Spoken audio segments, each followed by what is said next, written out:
ಕಲಬುರಗಿ ಆಯಿತು. ಈಗ ರಾಯಚೂರು ಜಿಲ್ಲೆಗೆ ಬರೋಣ.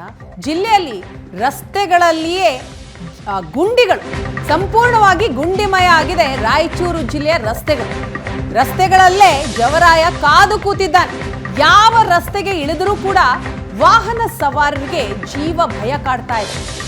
ತಮ್ಮೆಲ್ಲರಿಗೂ ಕೂಡ ನೆನಪಿರಬಹುದು, ಮಾನ್ವಿಯಲ್ಲಿ ಸಂಭವಿಸಿದಂತಹ ಸ್ಕೂಲ್ ಬಸ್ ಅಪಘಾತ. ಸೆಪ್ಟೆಂಬರ್ 5ರಂದು ಗುಂಡಿ ತಪ್ಪಿಸೋದಕ್ಕೆ ಹೋಗಿ ಸ್ಕೂಲ್ ಬಸ್ ಆಕ್ಸಿಡೆಂಟ್ ಆಗುತ್ತೆ. ರಸ್ತೆ ಅಪಘಾತದಲ್ಲಿ 2 ಮಕ್ಕಳು ಸಾವಿಗೀಡಾಗ್ತಾರೆ. 30ಕ್ಕೂ ಅಧಿಕ ಮಕ್ಕಳಿಗೆ ಗಾಯ ಆಗುತ್ತೆ.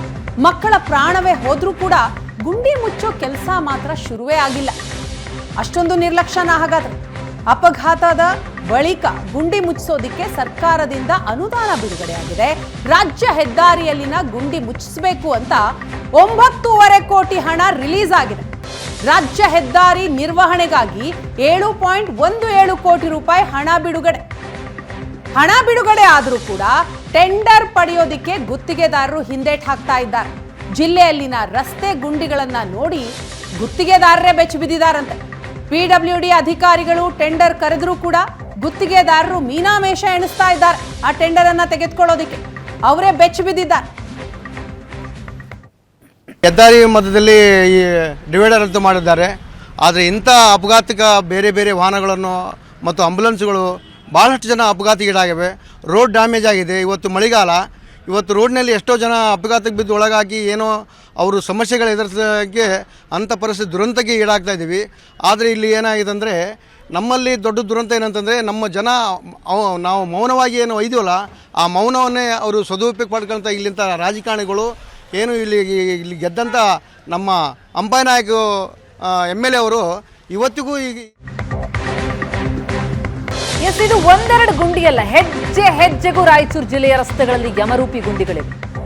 ಸಾಲು ಗುಂಡಿಗಳನ್ನ ನೋಡಿಯೇ ಗುತ್ತಿಗೆ ಪಡೆಯೋದಕ್ಕೆ ಹಿಂದೇಟ್ ಹಾಕ್ತಾ ಇದ್ದಾರೆ ಗುತ್ತಿಗೆದಾರರು. 1116 ಕಿಲೋಮೀಟರ್ ರಾಜ್ಯ ಹೆದ್ದಾರಿ, 1794 ಕಿಲೋಮೀಟರ್ ಜಿಲ್ಲಾ ಮುಖ್ಯ ರಸ್ತೆ ಇದೆ. ಜಿಲ್ಲೆಯಲ್ಲಿನ ಹೆದ್ದಾರಿ, ಜಿಲ್ಲಾ ರಸ್ತೆಗಳಲ್ಲಿ 5 ಲಕ್ಷಕ್ಕೂ ಅಧಿಕ ರಸ್ತೆ ಗುಂಡಿಗಳಿವೆ. ಜೀವ ಕೈಯಲ್ಲಿ ಹಿಡಿದು ವಾಹನ ಸವಾರರು ಓಡಾಡ್ತಿದ್ದಾರೆ. ರಸ್ತೆ ಗುಂಡಿ ಮುಚ್ಚಿ ಅಂತ ಹೇಳಿ ದೂರುಗಳ ಸುರಿಮಳೆಗೈತಾ ಇದೆ. ರಾಯಚೂರು ಜಿಲ್ಲೆಯ ಜನರು ರಸ್ತೆಯಲ್ಲಿ ಓಡಾಡಬೇಕಾದ್ರೆ ಭಯ ಪಡುವಂಥ ಸ್ಥಿತಿ ರಾಯಚೂರು ಜಿಲ್ಲೆಯಲ್ಲಿ ಕಂಡು ಬರ್ತಾ ಇದೆ.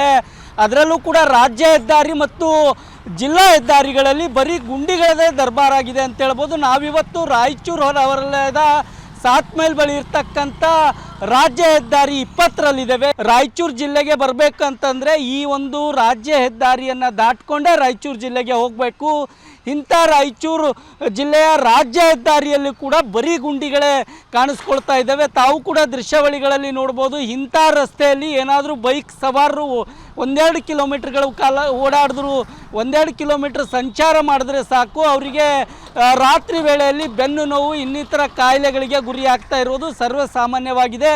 ನೀವು ದೃಶ್ಯಾವಳಿಗಳಲ್ಲಿ ನೋಡ್ತಾ ಇದ್ದೀರಲ್ಲ, ರಾಜ್ಯ ಹೆದ್ದಾರಿ ಅಂತಂದರೆ ಗುಂಡಿಗಳ ಬಿದ್ದ ತಕ್ಷಣವೇ ಅವುಗಳನ್ನು ರಿಪೇರಿ ಮಾಡಬೇಕು. ಆದರೆ ಇಲ್ಲಿ ರಸ್ತೆ ತುಂಬ ಬರೀ ಗುಂಡಿಗಳೇ ಬಿದ್ದಿದ್ದಾವೆ. ಅದು ಕೇವಲ ಸಣ್ಣ ಪುಟ್ಟ ಗುಂಡಿಗಳಾದರೆ ಹೇಗೋ ವಾಹನ ಸವಾರರು ಸರಿದೂಗಿಸ್ಕೊಂಡು ಹೋಗ್ತಾ ಇದ್ರು. ಆದರೆ ಈಗ ನಾನು ನಿಮಗೆ ಸ್ಕೇಲ್ ಮುಖಾಂತರ ತೋರಿಸ್ತಾ ಇದ್ದೀನಿ ಎಷ್ಟು ಆಳಕ್ಕೆ ಗುಂಡಿಗಳು ಬಿದ್ದಿದ್ದಾವೆ ಅನ್ನುವಂಥದ್ದು ತಾವು ದೃಶ್ಯಾವಳಿಗಳಲ್ಲಿ ನೋಡ್ಬೋದು.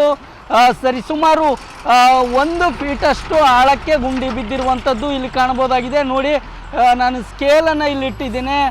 ಇಲ್ಲಿಂದ ನಾವು ನೋಡಿದರೆ ರಸ್ತೆ ಯಾವ ಮಟ್ಟಕ್ಕೆ ಹಾಳಾಗಿದೆ ಅಂದರೆ, ಈ ಸ್ಕೇಲ್ ಇಟ್ಟಿರುವಂಥದ್ದು ನೋಡಿ, ರಸ್ತೆ ಮೇಲ್ಭಾಗಕ್ಕೆ ನೋಡಿದ್ರೆ ಸರಿಸುಮಾರು 1 ಫೀಟಷ್ಟು ರಸ್ತೆ ಸಂಪೂರ್ಣವಾಗಿ ನೆಲಭಾಗಕ್ಕೆ ಹಾಳಾಗಿರುವಂಥದ್ದು ಇಲ್ಲಿ ಕಾಣಬಹುದಾಗಿದೆ. ನೋಡಿ, ತಾವು ಇಲ್ಲಿವರೆಗೂ ನೋಡ್ಬೋದು. ಈ ಕಡೆ ಡಾಂಬರ್ ರಸ್ತೆ ಇದೆ, ಇಲ್ಲಿ ಕೆಳಭಾಗಕ್ಕೆ ರಸ್ತೆ ಯಾವ ಮಟ್ಟಿಗೆ ಹಾಳಾಗಿದೆ ಅನ್ನೋದು. ಇಂಥ ಹಾಳಾದ ರಸ್ತೆಯಲ್ಲಿ ಒಂದು ವೇಳೆ ವಾಹನ ಸವಾರರು ಓಡಾಟ ಮಾಡಿದರೆ ಅವರು ದಿನನಿತ್ಯವೂ ಕೂಡ ವಿವಿಧ ರೀತಿಯ ಸಮಸ್ಯೆಗಳಿಗೆ ಒಳಗಾಗ್ತಾ ಇದ್ದಾರೆ. ರಸ್ತೆಯಲ್ಲಿ ಅಪಘಾತಗಳು ಹೆಚ್ಚಾಗ್ತಿದ್ದಾವೆ. ಇಂಥ ಹಾಳಾಗಿರುವಂಥ ರಸ್ತೆಗಳ ಗುಂಡಿಯನ್ನು ಮುಚ್ಚಲಿಕ್ಕೆ ಸರ್ಕಾರ ಮುಂದಾಗ್ತಿಲ್ಲ ಅನ್ನುವಂಥ ಆರೋಪ ವಾಹನ ಸವಾರದಾಗಿದೆ. ಈಗಾಗಲೇ ಸಂಬಂಧಪಟ್ಟಂಥ ಅಧಿಕಾರಿಗಳಿಗೆ ಜನಸಾಮಾನ್ಯರು, ವಾಹನ ಸವಾರರು ದೂರು ಕೊಟ್ಟು ಬೇಸತ್ತೋಗಿದ್ದಾರೆ. ಈಗ PW ಇಲಾಖೆ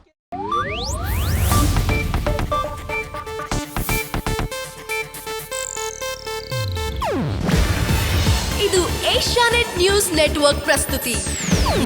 ನೀವು ನೋಡ್ತಿದ್ದೀರಾ ಏಷ್ಯಾ ನೆಟ್ ಸುವರ್ಣ ನ್ಯೂಸ್.